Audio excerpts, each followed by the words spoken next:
De coletar sanguessugas nojentas e sugadoras de sangue, a cavar fossas cheias de esgoto, a Idade Média não poupava ninguém quando o assunto era ocupações nojentas e incrivelmente perigosas. E aí, ficou curioso?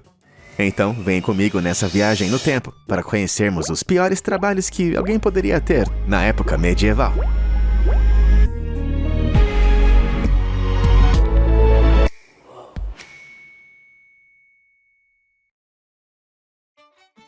Coletor de sanguessugas.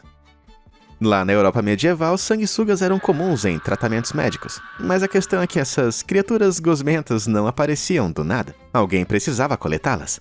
Mas é aqui que entra nosso coletor de sanguessugas. Por mais estranho que possa parecer, usar esses bichinhos na medicina fazia parte de uma prática antiga chamada sangria.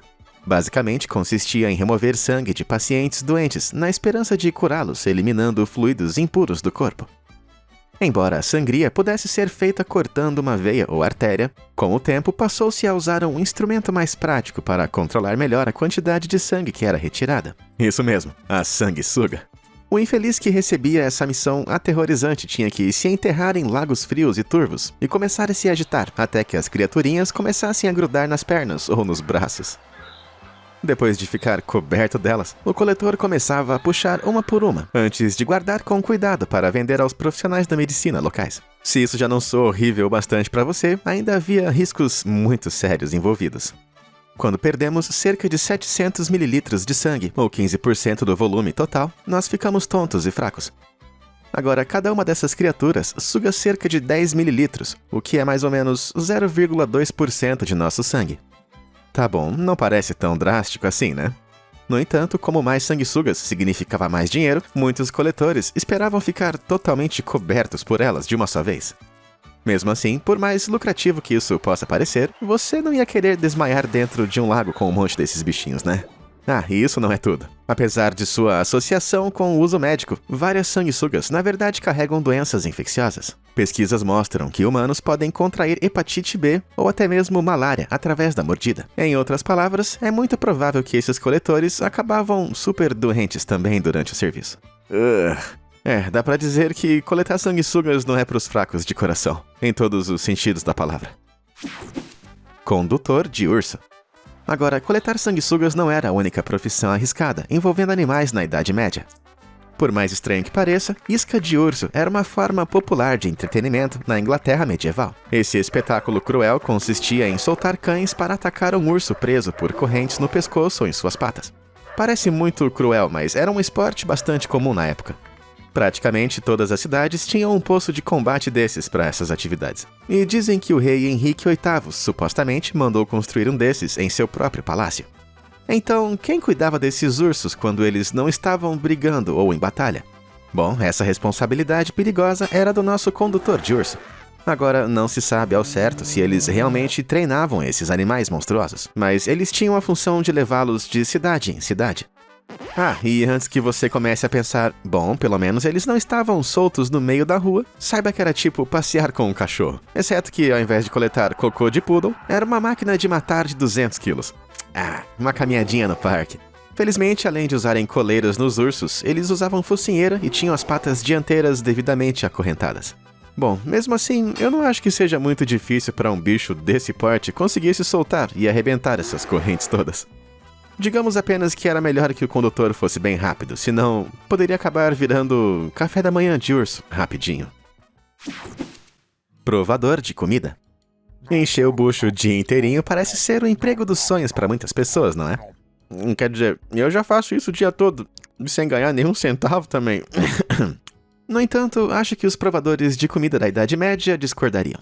Muitos reis na época eram paranoicos com a possibilidade de serem envenenados. E por isso eles contratavam provadores para, bom, você sabe, experimentar a comida.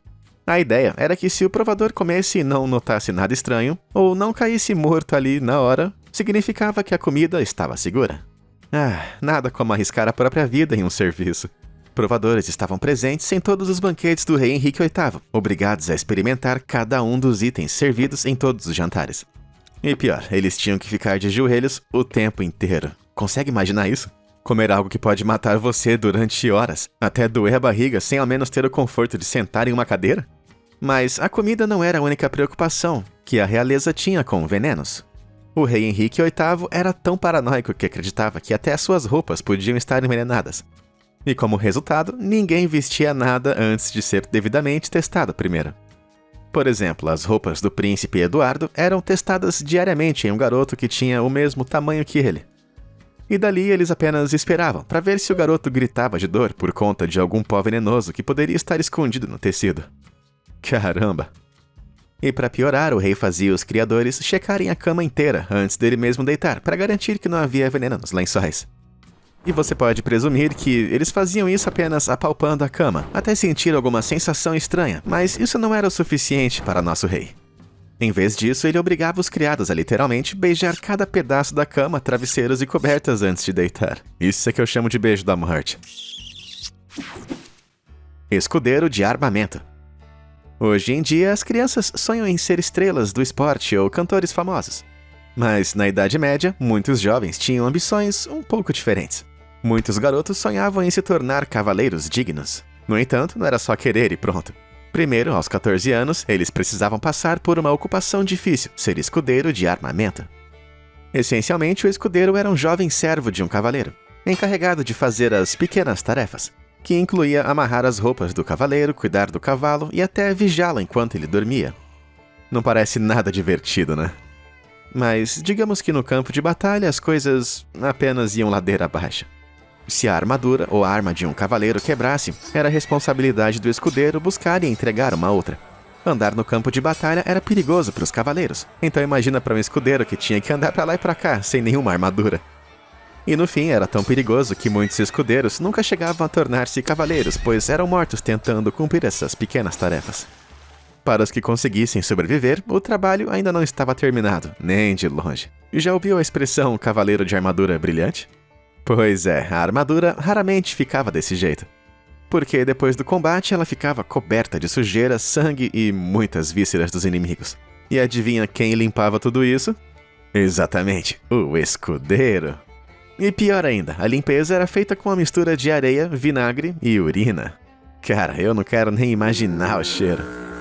Depois de fazer 18 anos, e se tivesse conseguido sobreviver e completado bem esse estágio totalmente desafiador, o escudeiro finalmente poderia se tornar um cavaleiro. Mas por mais legal que isso possa parecer, ser escudeiro parecia um dos piores estágios do mundo. E olha que eu já trabalhei por uma semana inteira na fábrica de etiquetas do meu pai. Bode expiatório. Você já levou a culpa por uma coisa que você não fez? Dá muita raiva, não é? Agora, o que você me diria se eu te contar que existia um trabalho especificamente de levar a culpa por outras pessoas? Por mais inacreditável que pareça, esse era o trabalho do bode expiatório. Veja bem, acontece que por causa de seu status, um príncipe não podia ser punido pelos professores, e acreditava-se que apenas uma pessoa tinha autoridade para isso, o próprio rei. Mas como o rei vivia ocupado com guerras, não sobrava tanto tempo para disciplinar os garotos, não é mesmo? Então, sem um rei por perto para fazer o serviço, como que os príncipes podiam ser punidos? Bom, infelizmente, segundo historiadores, é aqui que entrava o tal bode expiatório, ou whipping boy. Geralmente um garoto que foi criado e cresceu junto do príncipe, que poderia ser, por exemplo, o filho de algum criado real. A ideia basicamente era que ver seu amigo apanhando por algo que ele tinha feito bastaria para ensinar a lição e evitar que o comportamento errado se repetisse. Fontes da época dizem que o filho de Henrique VIII, Eduardo, tinha um.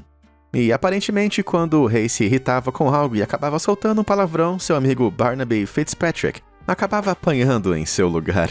Caramba, Barnaby, que situação. Eu realmente espero que Edward não era um sádico total. Pisador e curtidor. Hoje em dia, nós humanos usamos amaciante para desenrolar as fibras das roupas, deixando-as muito mais macias e agradáveis ao toque.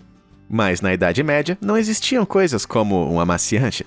Em vez disso, era o trabalho de um pisador, garantir que as roupas ficassem limpas e macias para seus clientes.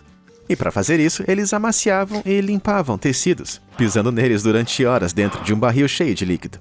Tá, parece ser bem cansativo, mas eu consigo imaginar trabalhos bem piores que esse. Ah, é verdade. Tem um detalhe. Veja bem, esses barris não estavam cheios de água, e sim de boa e velha urina humana.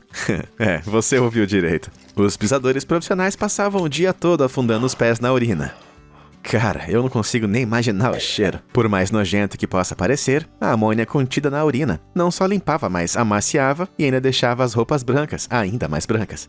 Mesmo assim, quem inventou o amaciante merece uma estátua com toda certeza. E falando em urina, eu apresento a vocês o nosso curtidor. Eles também trabalhavam com peles de animais, mas ao invés de amaciar e clarear a lã, o curtidor tinha o serviço de transformar a pele em couro. Depois de receber o animal sangrento e abatido, primeiro eles tinham que limpar todo o sangue, barro e fezes. E como você pode imaginar, o cheiro de um animal recentemente esfolado não era nada bom. Na verdade, os odores eram tão fortes que era comum os trabalhadores vomitarem no serviço. Bom, depois de limpar a pele do animal e o próprio vômito deles, o curtidor tinha a tarefa de começar a remover todos os cabelos da pele. Durante meses a fio, eles tinham o trabalho de arrancar cada pelo do couro. E para facilitar o trabalho, eles tinham o hábito de mergulhar a pele, adivinha só, na urina.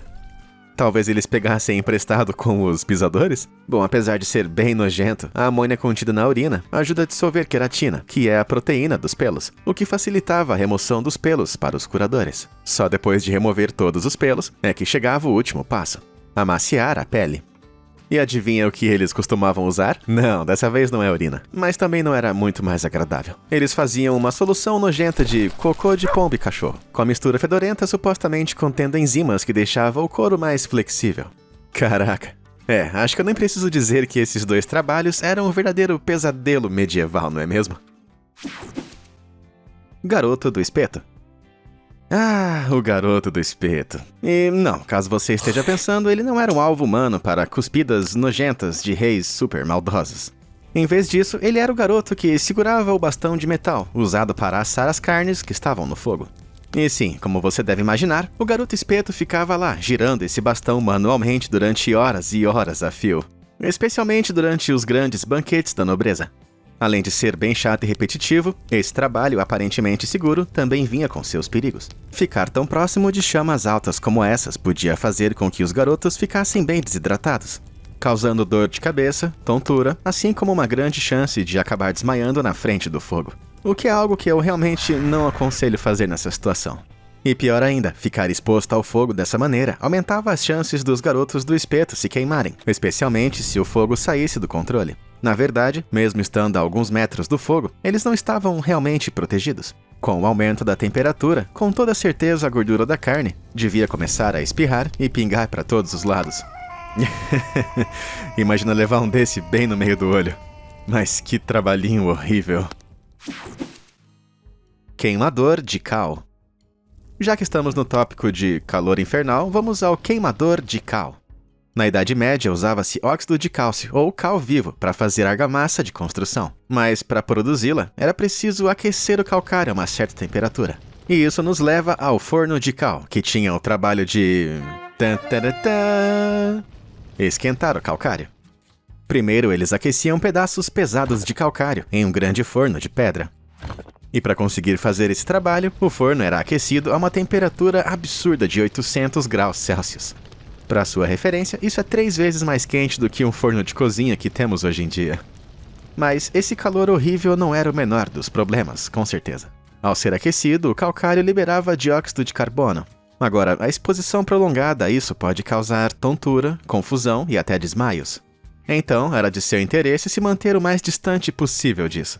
Infelizmente para os queimadores de cal, inalar esse tipo de gás fazia parte do serviço. E pior ainda, eles podiam ficar expostos a esse gás um dia inteiro.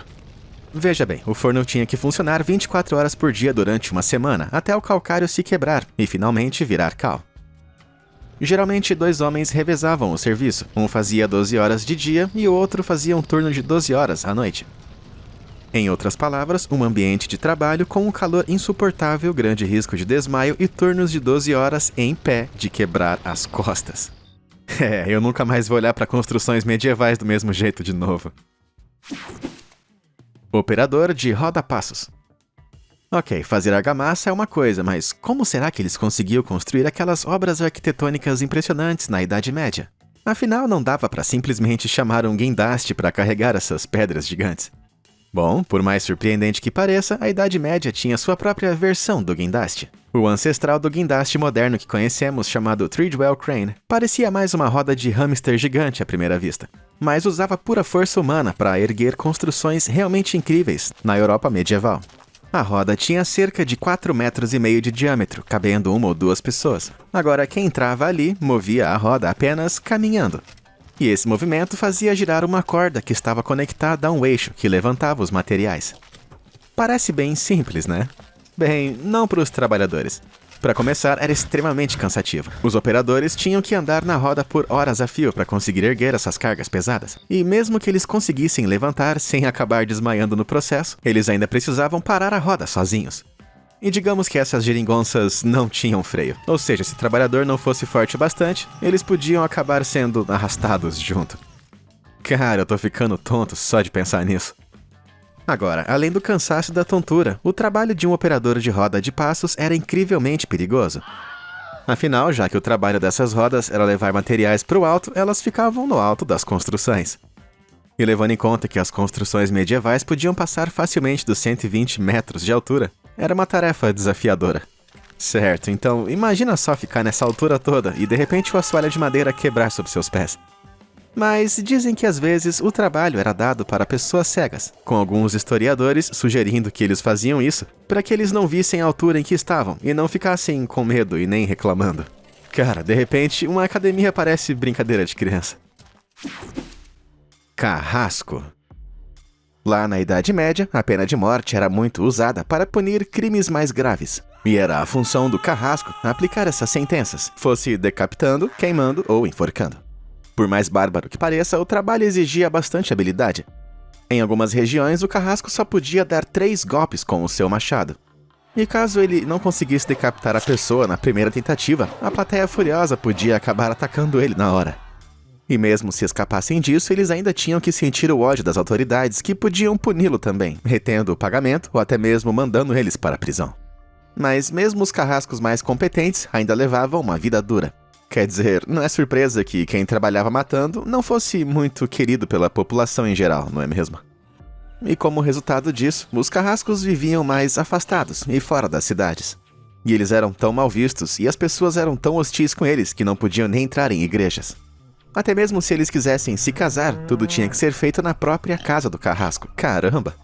E com tudo isso, você pode até pensar que os carrascos tinham uma remuneração decente. No entanto, infelizmente para eles, a história não era bem assim. Agora, apesar da pena de morte ser uma sentença mais comum naquela época do que hoje em dia, as execuções não aconteciam diariamente. Portanto, o salário de um carrasco não era lá aquelas coisas no fim das contas. Então, é por esse motivo que os carrascos também geralmente atuavam como abatedores. Mas isso não resolvia muito os problemas, considerando que isso envolvia limpar carcaças de animais nas ruas e fazendas. Caramba! Dá pra entender por que a profissão era tão sombria. Melhor passar pro próximo antes que fique ainda mais macabro. Coletor de cadáveres. Agora, para deixar o clima um pouco mais leve, que tal falar da peste negra? Cara, a Idade Média não pegava leve mesmo. O ano de 1346 foi particularmente terrível. Foi quando a pandemia devastadora da peste bubônica começou a se espalhar por toda a Europa. E num período de apenas 7 anos, a doença conseguiu matar cerca de 50 milhões de pessoas, eliminando cerca de 50% da população europeia. Conforme a doença avançava e destruía as cidades, o volume bruto de fatalidades deixava corpos espalhados, o que aumentava o risco de espalhar a doença. E os coletores de cadáveres tinham a função nada invejável de pegar os corpos e enterrá-los. E por conta do grande número de fatalidades, os corpos eram basicamente jogados na rua até que alguém fosse buscar. A essa altura, os corpos já estavam se decompondo, enquanto os bulbos podiam explodir, jogando pus para todo lado. E se a vista e cheiro disso não fosse horrível o suficiente, os coletores de cadáveres ainda tinham uma alta chance de contrair a doença também. E depois de eles encherem os carrinhos com vários corpos, eles precisavam se livrar deles. Foi rapidamente decidido que a melhor maneira de enterrar os mortos era jogá-los em um cemitério gigantesco. Enormes valas foram cavadas nos pátios das igrejas, com todos os corpos sendo empilhados em camadas, com uma fina camada de terra entre elas até que tudo estivesse devidamente preenchido. Cara, isso parecia uma lasanha do terror. Então, não é surpresa alguma que esses coletores de cadáveres não fossem vistos com os melhores olhos pela população. Em Florença, os coletores de corpos eram chamados de becchini e acusados do crime horrível de se enriquecer ainda mais, tirando proveito da peste bubônica. Agora, é muito provável que eles tenham ganhado mais dinheiro sim, por conta do grande número de pessoas mortas. Mas será que dá pra realmente culpá-los? Afinal de contas, alguém precisava limpar as ruas e fazer o trabalho sujo, não é mesmo? Servente do Troninho. Mas se você achou nojento lidar com corpos infectados da peste bubônica, prepare-se, porque o que vem a seguir vai ser, bom, bem pior. Henrique VIII era bem conhecido por suas muitas esposas e apetite exagerado. No entanto, pouquíssimas pessoas conhecem o papel estranho que ele acabou criando. Conhecido como Groom of the Stool, ou Servo do Troninho, a pessoa era responsável por atender o rei com suas necessidades básicas. É isso mesmo, sempre que o rei precisava fazer o número 2, o Servo do Troninho colocava a mão na massa. Ele levava a bacia, água, toalhas para o rei e até talvez limpasse o próprio rei depois. Caramba! Eu não consigo nem imaginar o quão horrível devia ser ter que limpar o Henrique VIII, principalmente quando ele decidia fazer banquetes gigantescos. Agora, por mais humilhante e horrível que esse trabalho podia ser, geralmente era feito pelos filhos da nobreza. E eles faziam isso não para ficar de olho na intimidade do rei. Isso porque o serviço em si tinha bastante prestígio. Veja bem, eles passavam tanto tempo na presença do rei, em momentos tão íntimos que acabavam ganhando sua confiança, e o relacionamento dos dois geralmente crescia. Como resultado, o servo do troninho geralmente era recompensado com terras, títulos e outros privilégios. William Compton, o primeiro servo do troninho de Henrique VIII, foi recompensado com terras, muito dinheiro e até o título de chanceler da Irlanda. Podemos dizer que ele era muito bom no seu papel, literalmente. Fazendeiro de cocô. Agora, não poderíamos falar de trabalhos fedidos da Idade Média sem mencionar os famosos fazendeiros de cocô. Resumindo, eles eram responsáveis por cavar e remover resíduos humanos. Isso porque, naquela época, não existia encanamento moderno como conhecemos hoje em dia. Ou seja, não tinha como dar descarga no cocô. Em vez disso, as fossas dedicadas para isso enchiam rapidamente com o uso. E assim que estava tudo bem cheio... E quem você vai chamar? Fazendeiros de cocô! Esses infelizes tinham que descer até o fundo do poço de sujeira, encher barris com seus presentinhos, antes de carregar tudo numa carroça e levar para fora das muralhas da cidade. Isso já pareceu ruim, calma que piora. Digamos que o turno desses trabalhadores era uma merda. O horário começava às 9 da noite e só terminava às 5 horas da manhã. Isso porque ninguém queria ver ou sentir o cheiro da montanha de dejetos durante o dia. Além de ser nojento e exaustivo, o trabalho também era bem perigoso. Ficar ali, horas, inalando gases tóxicos podia fazer muitas pessoas passarem mal, e alguns até acabavam desmaiando por falta de ar. Infelizmente, em certos casos, a coisa ficava ainda mais trágica. Veja o exemplo de Richard Raker. Em 1326, ele caiu numa fossa enquanto estava retirando o esgoto e acabou afundando no lodo fedorento, selando seu destino fedorento. Caramba, mas que merda, hein? Ufa, já chega de piores empregos da Idade Média por enquanto. Pesado, né? Mas e aí, o que você achou? Conhece outros trabalhos nojentos e bizarros nessa época medieval? Conta pra gente aqui nos comentários. Muito obrigado por assistir e até a próxima!